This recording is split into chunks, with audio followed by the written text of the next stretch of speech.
Your expertise, compassion, and sacrifice uplifts us all.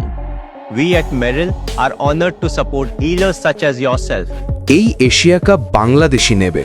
Super over দেখে লাইভে এসে এক কি বললেন MS Dhoni. Asia cup rising স্টার্সের সেমিফাইনালের শুক্রবার দোহায় দেখা গেল টি-20 ক্রিকেটের সব রকম নাটকীয়তা। হাবিবুর রহমানের দুর্দান্ত হাফ সেঞ্চুরি আর মেহরব হোসেনের বিধ্বংসী ক্যামিওতে ভর করে বাংলাদেশ দল ভারতকে দেয় বিশাল 195 রানের লক্ষ্য। কিন্তু এখানেই শেষ নয়, ম্যাচটা গড়ায় এক অবিশ্বাস্য টাইয়ে। বাংলাদেশের ইনিংস হাবিবুর মেহরবের আগুনে ঝড়। টপ অর্ডারে হাবিবুর খেলেন 46 বলে ধীর স্থির 65 রানের ইনিংস। অন্যদিকে শেষ দিকে নেমে মেহরব দেখান প্রকৃত পাওয়ার হিটার কাকে বলে। মাত্র 18 বলে অপরাজিত 48, যেখানে ছিল শক্তির ঝড়। ওয়ান ম্যান শো নয়, পুরো দল আজ আগ্রাসী। টার্গেট উঠল 195। ভারতের লড়াই শেষ বল পর্যন্ত হয়। ভারত দলও থেমে থাকেনি, জবাবে তারাও তুলে ফেলে 194। একসময় মনে হচ্ছিল ম্যাচ ভারতের দিকে ঝুঁকছে, কিন্তু বাংলাদেশি বোলারদের শেষ মুহূর্তের লড়াই ম্যাচটাকে নিয়ে যায় সুপার ওভারে। স্টেডিয়াম তখন তুমুল উত্তেজনায় কাঁপছে। সুপার ওভারের রোমাঞ্চ, রিপন মণ্ডলের জোড়া আঘাত। বাংলাদেশের তরুণ পেসার রিপন মণ্ডল সুপার ওভারে বল হাতে নিলে যা ঘটল তা রীতিমতো সিনেমা।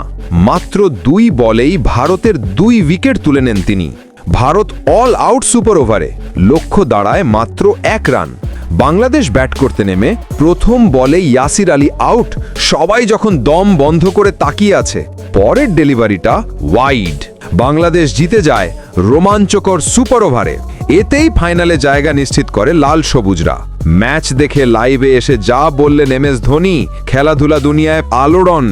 বাংলাদেশের এমন অসম্ভব রকমের লড়াকু জয়ের ম্যাচ দেখে লাইভে এসে ভারতের ক্যাপ্টেন কুল মহেন্দ্র সিং ধোনি বলেন, এই এশিয়া কাপটা বাংলাদেশই নেবে।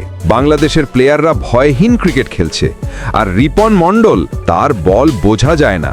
বাংলাদেশের দ্বিতীয় মুস্তাফিজ বললেও ভুল হবে না। ধোনির মুখে এমন উচ্চ প্রশংসা, এটা তো কোনো সাধারণ ঘটনা নয়। বিশেষ করে রিপন মণ্ডলের বোলিং দেখে ধোনি নিজেও নাকি চমকে গেছেন। ফাইনালের আগে বাংলাদেশ শিবিরে আত্মবিশ্বাস টকবগে। ম্যাচটাই ছিল প্রমাণ, তরুণরা প্রস্তুত, চাপ যাই হোক তারা ভেঙে পড়ে না। হাবিবুর মেহরব রিপনদের এমন পারফরমেন্স দেখলে কে বলবে তারা শুধু দল? এখন সকলের একটাই প্রশ্ন, এবার কি তবে সত্যি ইতিহাস গড়বে বাংলাদেশ?